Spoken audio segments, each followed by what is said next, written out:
Assalamualaikum warahmatullahi wabarakatuh. Perkenalkan, nama saya Dina Ardila. Pada kesempatan kali ini, saya akan menjelaskan mengenai perbandingan rasio keuangan perusahaan. Kali ini saya akan menjelaskan dari sektor perdagangan, jasa, dan investasi. Di sini sudah terdapat beberapa perusahaan yang saya rangkum dan saya beri nama 1. Perusahaan A, 2. Perusahaan B, dan 3. Perusahaan C. Pada kali ini saya akan menjelaskan sedikit beberapa rasio keuangan perusahaan. Yang pertama ialah ROE.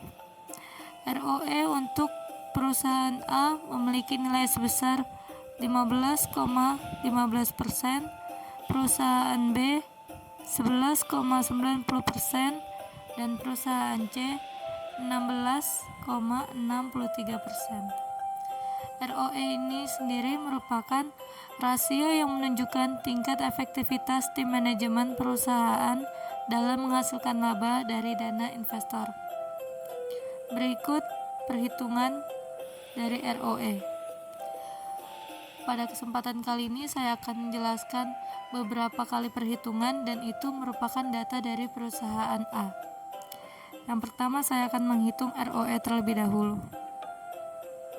ROE ini memiliki rumus yaitu net income dibagi total equity dikalikan 100, yang dimana hasilnya ialah 587.105.000.000 rupiah, kemudian dibagi total equity 3.874.527.500.000 rupiah, kemudian dikalikan 100 dan menemukan hasil 15,15%.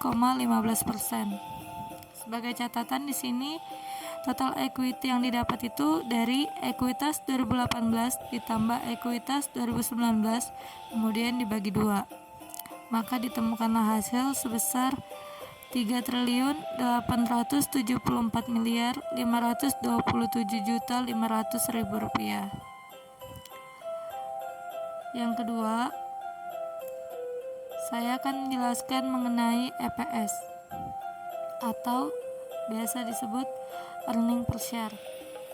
EPS ini merupakan rasio yang menunjukkan tingkat keuntungan bersih untuk setiap lembar saham yang beredar.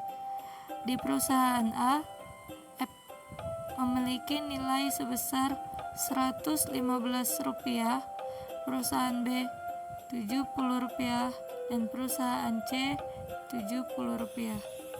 EPS ini juga sering disebut sebagai laba per saham.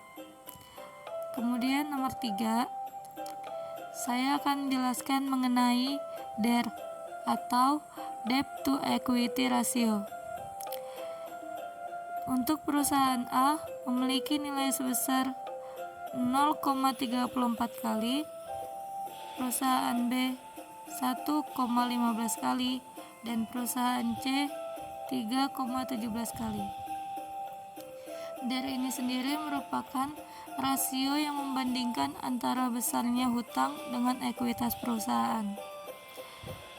DER yang baik itu ialah DER yang jika di bawah 1 kali. Berikut cara perhitungan DER. DER memiliki rumus total kewajiban dibagi total ekuitas, di mana total kewajiban itu terdiri dari 2, yaitu hutang jangka pendek ditambah hutang jangka panjang, kemudian dibagi total ekuitas.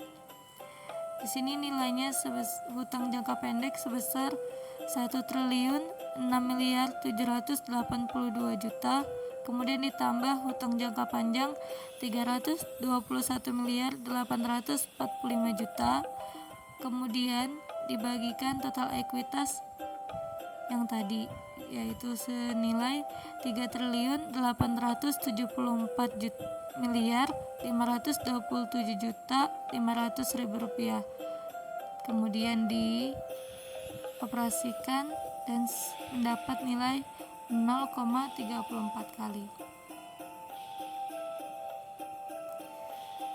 Perusahaan dengan DER tinggi memiliki risiko gagal bayar lebih besar dibanding dengan perusahaan DER rendah. Itu hanya informasi saja. Kemudian kita lanjut dividen yield. Dividen yield untuk perusahaan A memiliki nilai sebesar 8,70%, perusahaan B 4,14%, dan perusahaan C 1,25%. Berikut cara perhitungan dividen yield.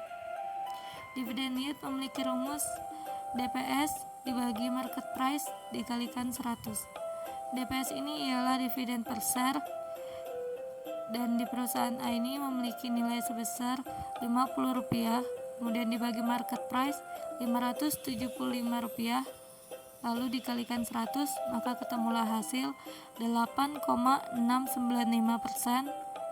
Bisa juga kita bulatkan menjadi 8,70%. Di mana dividen yield itu semakin besar dividen yield yang dibagikan perusahaan, maka semakin baik, karena perusahaan tersebut mampu memperoleh banyak keuntungan. Jadi dari data yang sudah kita hitung, maka dapat ditarik kesimpulan sebagai berikut.